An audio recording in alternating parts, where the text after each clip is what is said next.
साथियों, आप सभी का इस प्लेटफॉर्म पर स्वागत है। यहाँ पर हम लोग घटनाचक पब्लिकेशन के द्वारा जो जीएस दृष्टि सीरीज के तहत उत्तर प्रदेश के संबंध में मानचित्रात्मक पुस्तक प्रकाशित की गई है, इसको यहाँ पर हम लोग देख रहे हैं। और आज की वीडियो में हम लोग इस किताब के उत्तर प्रदेश की जलवायु, इसके अतिरिक्त उत्तर प्रदेश वन एवं प्राकृतिक वनस्पतियाँ तथा उत्तर प्रदेश में वन्य जीव के संबंध में इस वीडियो में चर्चा करेंगे। चलिए प्रारंभ करते हैं। सबसे पहले उत्तर प्रदेश की जलवायु के संबंध में विभिन्न चीज़ों की बात कर लेते हैं।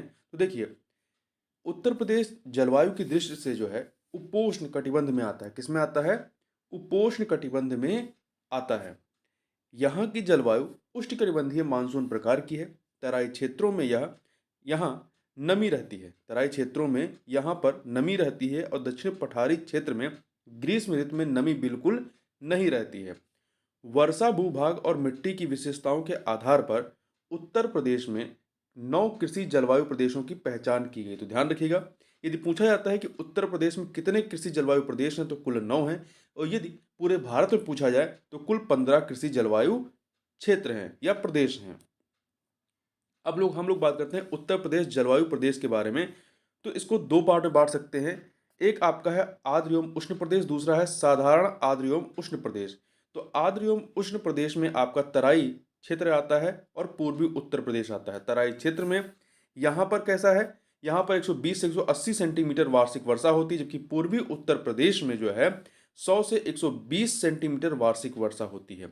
जबकि साधारण आर्द्र एवं उष्ण प्रदेश में यदि बात करें तो यहाँ पर मैदानी क्षेत्र इसके तहत आता है और यहाँ पर 80 से 100 सेंटीमीटर वार्षिक वर्षा यहाँ पर होती है। अब अन्य चीजों की बात करते हैं। तो देखिए, यदि शीत ऋतु की बात करें, उत्तर प्रदेश में ऋतुएं कितनी है? मुख्यतः 3 है: शीत ऋतु, ग्रीष्म ऋतु और वर्षा ऋतु। ठीक है। देखिए, थॉर्नथवेट के अनुसार उत्तर प्रदेश में सीबीडब्ल्यू अर्थात सम शीतोष्ण उपाद्र जलवायु का विस्तार मिलता है। तो इसको आपको याद रखना है, सीबीडब्ल्यू मतलब सम शीतोष्ण उपाद्र जलवायु का विस्तार मिलता है। वहीं कोपेन के अनुसार उत्तर प्रदेश में जलवायु का शुष्क शीत वाला मानसूनी प्रकार अर्थात CWG मिलता है। तो आपको ध्यान रखना है कि यदि प्रश्न में थॉर्नथवेट के अनुसार पूछेगा तो CBW है और कोपेन के अनुसार पूछेगा तो CWG है। अब यहां पर बात करते हैं शीत ऋतु में के संबंध में जो विशिष्ट तथ्य हैं। तो शीत ऋतु उत्तर प्रदेश में आप देखेंगे इसकी अवधि क्या है? अक्टूबर से फरवरी तक शीत ऋतु रहता है, अक्टूबर से फरवरी तक। और सर्वाधिक ठंडा महीना कौन सा होता है? वो है जनवरी का। इस शीत ऋतु में वर्षा भी होती है। और यहाँ के तापमान के बारे में बात करें तो वर्षा उत्तर पश्चिम से आने वाले चक्रवातों के कारण यहाँ पर वर्षा होती है। ठीक है, पश्चिमी विक्षोभ के कारण। और ये चक्रवात औसतन जो है इनकी संख्या कितनी थी? 3 से 5 के मध्य होती है।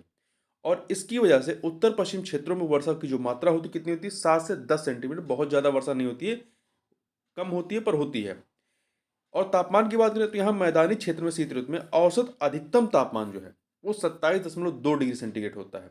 और उत्तर प्रदेश के दक्षिण पठारी भाग में अधिकतम तापमान जो है वो 28.3 डिग्री सेंटीग्रेड और जबकि न्यूनतम तापमान 13.3 डिग्री सेंटीग्रेड। और उत्तर प्रदेश के पश्चिमी मैदानी तथा पर्वतीय भागों का औसत न्यूनतम तापमान कितना होता है?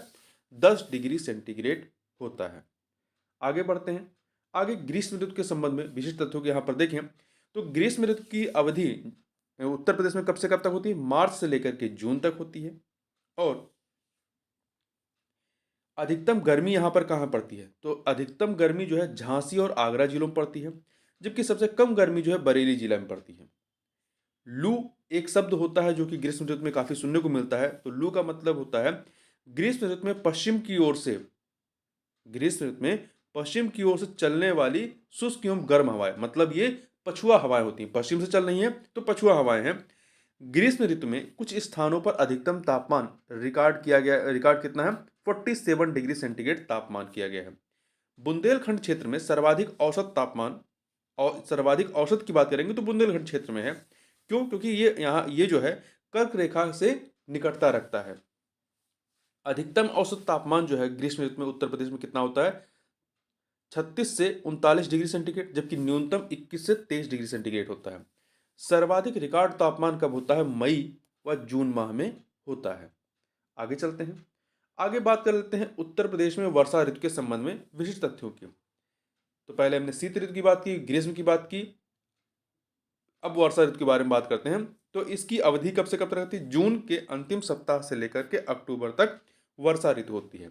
सर्वाधिक वर्षा जो है आपकी जुलाई में अगस्त माह में होती है। औसत अधिकतम तापमान कितना होता है? 32 से 34 डिग्री सेंटीग्रेड। और औसत न्यूनतम तापमान कितना होता है वर्षा ऋतु में? 25 डिग्री सेंटीग्रेड। जबकि उत्तर प्रदेश की अधिकांश मानसूनी वर्षा की बात करें तो ये दक्षिण पश्चिम मानसून की बंगाल की खाड़ी शाखा से प्राप्त होती है। किससे? दक्षिण पश्चिम मानसून की बंगाल की खाड़ी शाखा से। वर्षा की मात्रा की बात करें तो प्रदेश की संपूर्ण वर्षा का लगभग 60% जो है जुलाई एवं अगस्त माह में प्राप्त होता है, तथा बंगाल की खाड़ी से उठने वाला मानसून जो बिहार के मैदान से होता हुआ उत्तर प्रदेश में प्रवेश करता है, इसे क्या कहते हैं? पूर्वा कहते हैं। क्या कहते हैं? पूर्वा कहा जाता है। अब आगे बात करते हैं उत्तर प्रदेश की मिट्टियों के संबंध में। तो देखिए, मृदा या मिट्टी पृथ्वी की ऊपरी सतह पर मिलने वाले असंगठित पदार्थों की ऊपरी परत है, जो चट्टानों के विखंडन एवं वियोजन तथा वनस्पतियों के अवसादों के योग से बनती है। किसी भी क्षेत्र की मृदाएं पैतृक पदार्थ, जिसमें चट्टान, जलवायु दशाएं जैसे वर्षा, तापमान, ढाल की तीव्रता, वनस्पति और समय, चाहे वो दीर्घकालिक हो चाहे अल्पकालिक, इस पर निर्भर करती है। और ध्यान रखिएगा कि जो मिट्टी की ऊपरी परत होती है जिसमें हमारी फसल पैदा होती है, या कह सकते हैं मिट्टी की उपजाऊपन जो है वो लगभग 6 इंच तक ही होती है। मिट्टी की मोटाई की 6 इंच तक जो होती है उसी में मिट्टी की उर्वरता होती है। आगे बात करते हैं प्रोफेसर वाडिया, कृष्णन एवं मुखर्जी के वैज्ञानिक विश्लेषण के आधार पर। इन तीन वैज्ञानिक प्रोफेसर वाडिया, कृष्णन एवं मुखर्जी के वैज्ञानिक विश्लेषण के आधार पर उत्तर प्रदेश की मिट्टियों के विभाजन की यदि बात करते हैं तो देखिए, इसको दो भागों में बांट सकते हैं। गंगा के विशाल मैदान की नूतन और उपनूतन मिट्टियां, मतलब नवीन और पुरानी। दूसरा है बुंदेलखंडी मिट्टियां या दक्षिण पठार की प्राचीन रवेदार और विंध्य श्रेणी की मिट्टियां।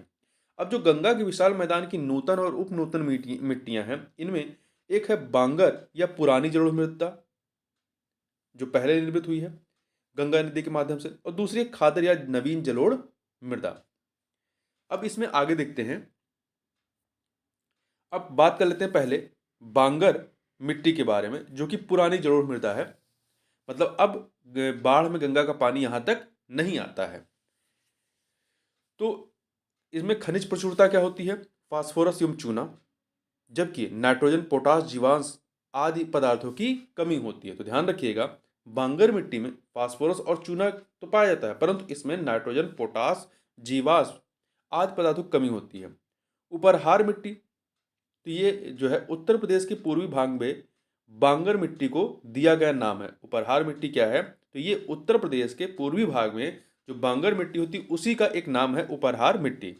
बांगर मिट्टी के अन्य नामों की बात करें तो इसे दोमट, मटियार, बलुई दोमट, पुरानी जलोढ़, उपरहार मिट्टी भी कहा जाता है। अब आगे देखते हैं। अब खादर मिट्टी के बारे में बात कर लेते हैं। तो खादर मिट्टी का जो विस्तार है वो नदियों के बाढ़ वाले मैदान में है, जहां हर साल बाढ़ का पानी आता है। तो ये नवीन जलोढ़ होती है। इसकी उर्वरता की बात करें तो बांगर की अपेक्षा अधिक मात्रा में उर्वरा शक्ति होती है। विशेषता, ये हल्के रंग वाली, छिद्रयुक्त तथा महीन कोण वाली होती है। हल्के रंग वाली, छिद्रयुक्त तथा महीन कोण वाली। इसमें खनिज की उपलब्धता की बात करें तो इसमें चूना, पोटास, मैग्नीशियम तथा जीवांशों की अधिकता होती है, जबकि नाइट्रोजन, फास्फोरस एवं ह्यूमस पदार्थ की कमी होती है। तो ध्यान रखिएगा कि नाइट्रोजन की कमी जो है आपकी वो बांगर में भी होती है, खादर में भी होती है। परंतु एक चीज दोनों में डिफरेंस है कि फास्फोरस, बांगर मिट्टी में फास्फोरस होता है, उसकी प्रचुरता होती है, परंतु जो खादर मिट्टी है यहाँ पे फास्फोरस भी नहीं पाया जाता है। खादर मिट्टी के अन्य नामों की बात करें तो नवीन जलोढ़, कछारी, सिल्ट, बलुआ, मटियार, दोमट आदि। आगे बढ़ते हैं।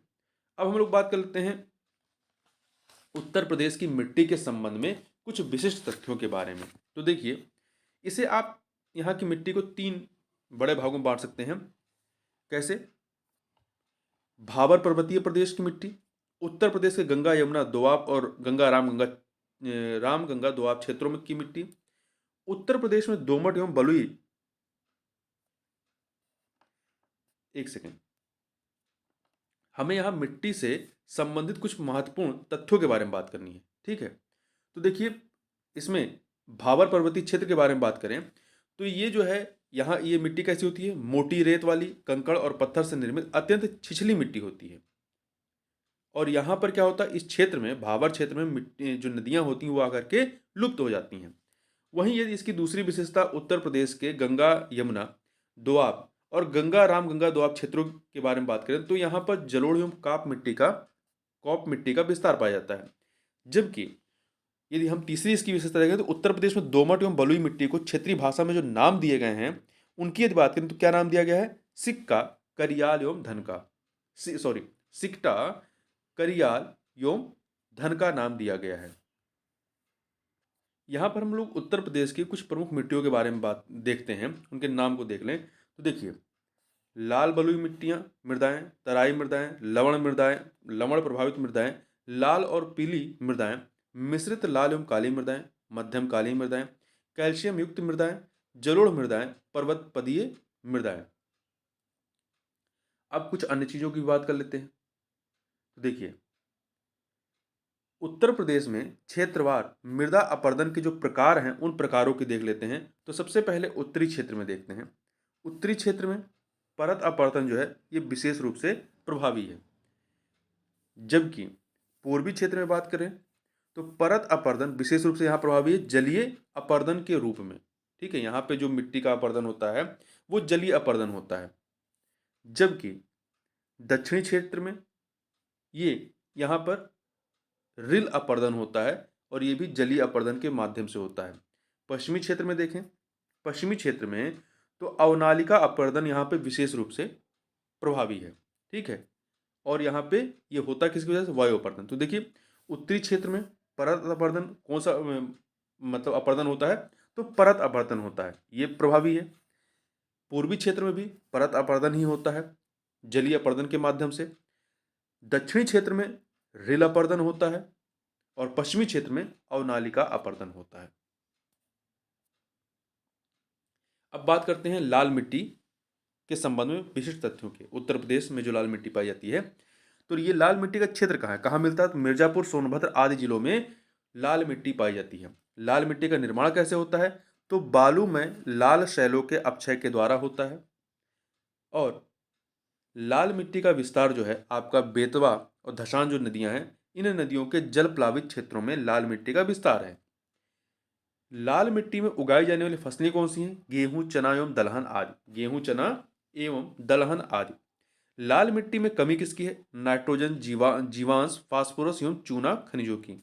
नाइट्रोजन, जीवांश, फास्फोरस एवं चूना खनिजों की यहाँ पर कमी है। आगे चलते हैं। आगे हम लोग बात कर लेते हैं बुंदेलखंडी मृदा के बारे में कुछ विशिष्ट तथ्यों की। तो बुंदेलखंडी मिट्टी क्या है? तो देखिए, उत्तर प्रदेश के दक्षिणी पठार की मिट्टियां जो होती हैं, उत्तर प्रदेश के दक्षिणी पठार की मिट्टियां बुंदेलखंडी मिट्टियां कहलाती हैं। इनका विस्तार कहाँ है? जालौन, झांसी, ललितपुर और हमीरपुर। जालौन, झांसी, ललितपुर और हमीरपुर। इनके अन्य नाम क्या हैं? परवा या पड़वा, माड़ या मार, राकर या राकड़ मृदा, राकर मृदा, भोटा मृदा इत्यादि। तो नाम फिर से देख लीजिए बुंदेलखंडी मृदा के: परवा या पड़वा, माड़ या मार, राकर या राकड़ मृदा, भोटा मृदा इत्यादि। कुछ अन्य महत्वपूर्ण तथ्यों की बात करते हैं। तो वायु अपरदन से उत्तर प्रदेश के सर्वाधिक प्रभावित जिले कौन से हैं? मथुरा एवं आगरा। मथुरा और आगरा ये पश्चिमी क्षेत्र में आएंगे। ठीक है, और यहाँ का अपरदन का रूप क्या है? अवनालिका अपरदन होता है। ये यहाँ पर अवनालिका, वायु अपरदन की वजह से अवनालिका अपरदन होता है। जलीय अपरदन से उत्तर प्रदेश का सर्वाधिक प्रभावित क्षेत्र कौन सा है? जलीय अपरदन से तो ये कौन सा क्षेत्र है? हिमालय का तराई प्रदेश। हिमालय का तराई प्रदेश। उत्तर प्रदेश में टर्सरी मिट्टी संबंधित क्षेत्र कौन सा? शिवालिक पहाड़ी क्षेत्र। जल प्लावित नदी के किनारे पाई जाने वाली मिट्टी को उत्तर प्रदेश में जाना जाता है किस नाम से? डूह मृदा के नाम से। डूह मृदा के नाम से। बुंदेलखंड क्षेत्र की काली मृदा को किस नामों जानते हैं? रेगुर, करेल या कपासी मृदा आदि नामों से इसको जाना जाता है। अब बात कर लेते हैं उत्तर प्रदेश वन एवं प्राकृतिक वनस्पतियों के बारे में। तो उत्तराखंड के गठन के कारण उत्तर प्रदेश का अधिकांश वन क्षेत्र जो है उत्तराखंड में चला गया। वर्तमान में उत्तर प्रदेश के मात्र 6.15% क्षेत्र पर जो आपका ISFR 2021 की रिपोर्ट है, फॉरेस्ट जो रिपोर्ट है उसके अनुसार इतना 6.15 वनावरण शेष है उत्तर प्रदेश में। वृक्षावरण क्षेत्र कितना है? 3.08%। 3.08% को मिला करके यह परसेंटेज जो है 9.23 तक पहुंचता है। देखिए ये जो 9.23 है इसमें 6.15% का वनावरण है और इसके अतिरिक्त 3.08% का वृक्षावरण है। ठीक है, अब कुछ अन्य चीज़ों की बात करते हैं। पहले देखिए उत्तर प्रदेश की वन नीतियों की बात कर लेते हैं। तो उत्तर प्रदेश या पूरे भारत की प्रथम वन नीति जो है आपकी 1952 में आती है और द्वितीय नीति उत्तर प्रदेश या पूरे भारत की 1988 में आती है। देखिए उत्तर प्रदेश वन नीति का संचालन वर्ष 1998 से 1998 से कर रहा है। वर्तमान स्थिति क्या है? राज्य वन नीति 2017 लागू है उत्तर प्रदेश वन नीति 1998 के स्थान पर। अब हम लोग बात करते हैं उत्तर प्रदेश की वन स्थिति रिपोर्ट ISFR 2021 के अनुसार जो महत्वपूर्ण फैक्ट हैं उनकी। तो कुल वनावरण क्षेत्र कितना है? यह है आपका 14,817.89 वर्ग किलोमीटर। ये उत्तर प्रदेश के कुल भौगोलिक क्षेत्रफल का कितना है? 6.15% है। पहले हम लोग वनावरण की बात कर चुके हैं 6.15%। इसमें वृक्षावरण शामिल नहीं है। अति सघन वन इसमें कितना है? 1.09%। कुल भौगोलिक क्षेत्र का 1.09%। मध्यम सघन वन 1.67% कुल भौगोलिक क्षेत्र का। खुले वन 3.39% कुल भौगोलिक क्षेत्र का। झाड़ियाँ कितना है? झाड़ियों का क्षेत्रफल जो है वो 563.38 वर्ग किलोमीटर है। कुल क्षेत्र का 0.23%, मतलब ये जो 6.15% है इसका 0.23%। अधिकतम वन क्षेत्र प्रतिशत वाले जिले कौन से हैं? सोनभद्र, चंदौली, चित्रकूट। ये क्रम है, सबसे अधिक सोनभद्र, उससे कम चंदौली, उससे कम चित्रकूट है। न्यूनतम वन प्रतिशत वाले जिले कौन से? सबसे कम आपका भदोही में है, उससे ज़्यादा मैनपुरी में, उससे ज़्यादा देवरिया में है। अधिकतम, अभी तक ने परसेंटेज की बात की, अब अधिकतम वन क्षेत्र की बात करते हैं। तो सबसे अधिक वन क्षेत्र कहाँ पे है? सोनभद्र। देखिए परसेंटेज के रूप में भी सोनभद्र है और क्षेत्रफल के माध्यम से भी जो है सोनभद्र है। दूसरे पे लखीमपुर खीरी है उससे कम, और तीसरे पे मिर्जापुर है। न्यूनतम वन क्षेत्र वाले जिले भदोही, देखिए परसेंटेज के रूप में भी सबसे कम है और क्षेत्रफल के रूप में भी। तो भदोही, उससे ज़्यादा मऊ की है, उससे ज़्यादा मैनपुरी की है। आगे चलते हैं। आगे उत्तर प्रदेश में वनों के प्रकार की बात करें तो मुख्यतः 3 प्रकार के वन यहाँ पे मिलते हैं। उष्णकटिबंधीय शुष्क पर्णपाती वन, उष्णकटिबंधीय आर्द्र पर्णपाती वन, उष्णकटिबंधीय कटीली झाड़ियाँ। अब वनों से लाभ क्या है इनको भी थोड़ा सा देख लेते हैं। देखिए जैसे बीड़ी बनाने हेतु तेंदू वृक्ष के पत्तों का प्रयोग किया जाता है। कत्था की प्राप्ति जो है वो खैर वृक्ष के प्रयोग से होता है। वहीं इमारती लकड़ी के रूप में साल और सागौन का प्रयोग होता है। रेलवे लाइन के स्लीपरों के रूप में साल, चीड़, सागौन, देवदार आदि वृक्षों का प्रयोग करते हैं। कागज उद्योग में बेंत एवं बांस का प्रयोग करते हैं। बिरोजा एवं तारपीन के तेल की प्राप्ति हेतु चीड़ के वृक्ष के राल का प्रयोग किया जाता है। तो ये वनों से कुछ महत्वपूर्ण लाभ हैं। अब आगे चलते हैं। देखिए उत्तर प्रदेश मतलब वन से संबंधित, वनावरण संबंधित जो है कुछ प्रमुख पहलों की बात यहाँ कर लेते हैं।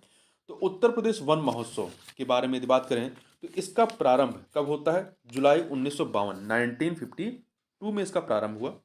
वन महोत्सव सप्ताह कब मनाया जाता है? तो ये 1 से 7 जुलाई, प्रतिवर्ष जुलाई के प्रथम सप्ताह में 1 से 7 जुलाई तक मनाया जाता है। ठीक है। वन महोत्सव आंदोलन का मूल आधार क्या है? वृक्ष का अर्थ जल है, जल का अर्थ है रोटी, और रोटी ही जीवन है। अब बात कर लेते हैं वनों पर आधारित उत्तर प्रदेश के प्रमुख उद्योगों से संबंधित जिले या क्षेत्रों के बारे में। तो देखिए बेंत, फर्नीचर, माचिस, कत्था तथा प्लाईवुड उद्योग से संबंधित जो जिले हैं वो हैं बरेली, नजीमाबाद एवं ज्वालापुर। जबकि कागज उद्योग संबंधित जिला है सहारनपुर। लकड़ी के खिलौने सोनभद्र और वाराणसी। खेल का सामान मेरठ। बीड़ी चीनी मिट्टी के खिलौने मिर्जापुर, झांसी, बरेली, सहारनपुर। तो सहारनपुर जो है आपका बीड़ी चीनी मिट्टी के खिलौने के लिए भी है और कागज उद्योग के लिए भी है। अब यहाँ पर थोड़ा सा बात करते हैं उत्तर प्रदेश में वनों से संबंधित महत्वपूर्ण कार्यक्रम और योजनाओं के बारे में। तो इसमें एक आता है सामाजिक वानिकी योजना, उत्तर प्रदेश में 1979 से प्रारंभ होती है। लखनऊ वृक्षारोपण परियोजना 2004-5 में प्रारंभ की गई थी। सघन वृक्षारोपण कार्यक्रम 2005-6 में। वृक्ष बंधु पुरस्कार योजना 2007-8 में प्रारंभ की गई। बांस रोपण एवं वन सुधार योजना 2007-8 में। वृक्षारोपण विस्तार योजना 2007-8 में। वन श्रमिकों के कल्याणार्थ सामूहिक बीमा योजना का प्रारंभ 1989-90 में किया गया। अब बात करते हैं ग्रीन यूपी क्लीन यूपी के बारे में। तो ये जो है इसे प्रारंभ किया गया 7 नवंबर 2015 को। 7 नवंबर 2015 को ग्रीन यूपी क्लीन यूपी प्रारंभ किया गया। इसके तहत विशेषज्ञ 5 करोड़ से अधिक वृक्षारोपण का रिकॉर्ड बनाया गया और वित्तीय वर्ष 2019-20 में 22.5 करोड़ पौधारोपण संपन्न किए गए। पहले जब था पहले 2015 में शुरुआत किया गया 5 करोड़ और 2019-20 के वित्तीय वर्ष में 22.5 करोड़ पौधारोपण जो है संपन्न हुए। अब बात कर लेते हैं उत्तर प्रदेश में वन्यजीवों के संबंध में। देश के प्रथम वन्यजीव परिरक्षण संगठन की स्थापना उत्तर प्रदेश में वर्ष 1956 में की गई थी। देश के प्रथम वन्यजीव परिरक्षण संगठन की स्थापना उत्तर प्रदेश में वर्ष 1956 में की गई थी। तो इस फैक्ट को आपको यहाँ पर याद रखना है। वन्यजीव परिरक्षण संगठन का प्रमुख कार्य विदेश में वन्यजीवों की सुरक्षा तथा आधुनिक एवं वैज्ञानिक पद्धति से सघन वन्यजीव प्रबंधन, साथ ही राष्ट्रीय उद्यानों, वन विहारों एवं पक्षी विहारों का विकास करना है। उत्तर प्रदेश के बाघ अभ्यारण्य की बात करें तो यहाँ पर 3 बाघ अभ्यारण्य हैं, पीलीभीत, दुधवा और अमनगढ़। कौन कौन से हैं? पीलीभीत, दुधवा और अमनगढ़ हैं। ठीक है। उत्तर प्रदेश के प्रमुख चिड़ियाघर की बात कर लेते हैं तो 3 हैं। नवाब वाजिद अली शाह जूलॉजिकल गार्डन लखनऊ, कानपुर प्राणी उद्यान और तीसरा है शहीद अशफाक उल्लाह खां प्राणी उद्यान गोरखपुर। तो 3 हैं, इसको आपको याद रखना है। यहाँ पर आगे बढ़ने से पहले कुछ अन्य चीज़ों को थोड़ा सा यहाँ पर जोड़ लीजिएगा आप। देखिए वर्तमान में उत्तर प्रदेश के जो टाइगर रिजर्व हैं वो 4 हैं। यहाँ पे 3 दिए गए हैं पर आपके 4 हैं। चौथा जो है चित्रकूट का रानीपुर जो टाइगर रिजर्व है, मतलब वन्यजीव अभ्यारण्य था, उसे टाइगर रिजर्व घोषित किया गया है। तो एक आपका पीलीभीत हो गया, दूसरा दुधवा हो गया, तीसरा अमनगढ़ है। अमनगढ़ जो है ये जो जिम कॉर्बेट था अब उत्तराखंड में हिस्सा चला गया, उसका जो कुछ हिस्सा उत्तर प्रदेश में बिजनौर इलाके में वो अमनगढ़ टाइगर रिजर्व के नाम से जाना जाता है। और चौथा जो है आपका, तो इसको ध्यान रखिएगा, चौथा जो है वो रानीपुर है। ठीक है, चौथा आपका रानीपुर है जो कि आपके चित्रकूट में स्थित है। आगे बढ़ते हैं। अब यहाँ पर बात कर लेते हैं उत्तर प्रदेश के वन्यजीव विहार के। तो वर्तमान में उत्तर प्रदेश में कुल 11 वन्यजीव विहार हैं और उससे संबंधित जिलों की बात कर लेते हैं। तो देखिए चंद्रप्रभा वन्यजीव विहार आपका कहाँ पर है? तो ये चंदौली में है। कछुआ वन्यजीव विहार वाराणसी में है। किशनपुर वन्यजीव विहार लखीमपुर खीरी में है। रानीपुर वन्यजीव विहार ये बांदा में है। ठीक है। कतरनिया घाट रानीपुर वन्यजीव विहार आपका बांदा में। कतरनिया घाट वन्यजीव विहार बहराइच में। सोहलवा वन्यजीव विहार बलरामपुर, गोंडा, श्रावस्ती इन 3 जिलों में विस्तारित है। सोहागी बरवा वन्यजीव विहार जो है आपका महाराजगंज में है। हस्तिनापुर वन्यजीव विहार ये आपका मेरठ, हापुड़, बिजनौर, अमरोहा, मुजफ्फरनगर में विस्तारित है। जबकि कैमूर वन्यजीव विहार जो है आपका मिर्जापुर और सोनभद्र में। महावीर स्वामी वन्यजीव विहार ललितपुर में है और राष्ट्रीय चंबल वन्यजीव विहार आगरा और इटावा में है। तो ये कुल आपके 11 वन्यजीव विहार जो उत्तर प्रदेश में स्थित हैं। यहाँ एक चीज़ ध्यान रखिएगा ये थोड़ा सा कि रानीपुर वन्यजीव विहार जो है आपका चित्रकूट में है। ठीक है, चित्रकूट में है, इसको ध्यान रखिएगा। आगे चलते हैं। उत्तर प्रदेश के पक्षी विहारों की बात कर लेते हैं। तो वर्तमान में कुल 14 पक्षी विहार हैं उत्तर प्रदेश में। कितने हैं? कुल 14 हैं। अब कौन कौन से हैं 14? तो देखिए विजय सागर पक्षी वन्यजीव विहार, विजय सागर पक्षी वन्यजीव विहार आपका महोबा में है। पार्वती अरंगा पक्षी वन्यजीव विहार गोंडा में है। सूर सरोवर पक्षी वन्यजीव विहार आगरा और इटावा में है। समन पक्षी वन्यजीव विहार मैनपुरी में है, बखिरा पक्षी वन्यजीव विहार जो है संत कबीर नगर में है, सेखा झील पक्षी वन्यजीव विहार अलीगढ़ में है, जयप्रकाश नारायण या सुरहाताल पक्षी वन्यजीव विहार आपका बलिया में स्थित है। और आपका एक सेकेंड, शहीद चंद्रशेखर आजाद नवाबगंज पक्षी वन्यजीव विहार उन्नाव में, समसपुर पक्षी वन्यजीव विहार आपका रायबरेली में है, जबकि पटना पक्षी वन्यजीव विहार एटा में, लाख बहोसी पक्षी वन्यजीव विहार कन्नौज में, सांडी पक्षी वन्यजीव विहार हरदोई में है, ओखला पक्षी वन्यजीव विहार गौतम बुद्ध नगर में, डॉक्टर भीमराव अंबेडकर पक्षी वन्यजीव विहार जो है आपका प्रतापगढ़ में है। यहाँ पे थोड़ा सा आप नोट याद रखिएगा कि उत्तर प्रदेश की फॉरेस्ट स्टैटिस्टिकल बुक 2018 के तहत उपर्युक्त के अतिरिक्त दुधवा राष्ट्रीय उद्यान एवं टाइगर रिजर्व, लखीमपुर खीरी और 2 अन्य tiger reserve, Pilibhit tiger reserve जो कि पीलीभीत तो शाहजहांपुर में है, और अमनगढ़ टाइगर रिजर्व जो कि बिजनौर जिला में है, उसका विवरण भी दिया गया है। आगे चलते हैं। आगे हम लोग बात करते हैं उत्तर प्रदेश में मछलियों की जो प्रमुख प्रजातियां पाई जाती हैं उन प्रमुख प्रजातियों के बारे में। कौन कौन से नाम यहाँ पे एक बार देखना है। तो देखिए, सिंघी, कट्टा, मत्स्य, बित्तल, हिल्सा, ईल, शॉल, क्यूचपा, तेगन, ट्राउट, पड़हीन, लावी, रसेला, ब्रिगाल, मांगुर और रोही, ये क्या है, मछलियों की प्रजातियां हैं। अब हम थोड़ा सा बात कर लेते हैं इटावा सफारी पार्क के संबंध में महत्वपूर्ण तथ्यों की। तो इसकी स्थापना जो है, इटावा सफारी पार्क की स्थापना एशियाई शेरों को वैकल्पिक आवास उपलब्ध कराने के हेतु किया गया है। एशियाई शेर आपके गिर के जंगल में गुजरात में पाए जाते हैं। पर्यटन विकास हेतु 2 कारण थे। एक तो एशियाई शेरों को वैकल्पिक आवास उपलब्ध कराने हेतु, दूसरा पर्यटन विकास हेतु। यहाँ पे जो मुख्य जीव मतलब प्रमुख जीव जो पाए जाते हैं उसमें भालू है, तेंदुआ है, हाथी, हिरण और शेर पाए जाते हैं। अब बात कर लेते हैं वन्य जीव संरक्षण हेतु जो कुछ योजनाएं हैं उत्तर प्रदेश की, उन कुछ योजनाओं के बारे में। जैसे मयूर संरक्षण केंद्र आपका मथुरा के वृंदावन में, कछुआ पुनर्वास योजना, गंगा नदी प्रदूषण निवारण के लिए कछुओं के संरक्षण हेतु इसको प्रारंभ किया गया। घड़ियाल प्रजनन एवं पुनर्वास योजना, मगरमच्छ एवं घड़ियालों के संरक्षण हेतु इसको प्रारंभ किया गया। कुछ महत्वपूर्ण तथ्यों की बात करें तो प्रदेश का सबसे पुराना वन्यजीव विहार स्थित है चंदौली में, जिसका नाम है चंद्रप्रभा वन्यजीव विहार। प्रदेश का एकमात्र राष्ट्रीय उद्यान है लखीमपुर खीरी में स्थित दुधवा राष्ट्रीय उद्यान। वर्ष 1987-88 में बाघ परियोजना में शामिल उद्यान है दुधवा राष्ट्रीय उद्यान, लखीमपुर खीरी में है।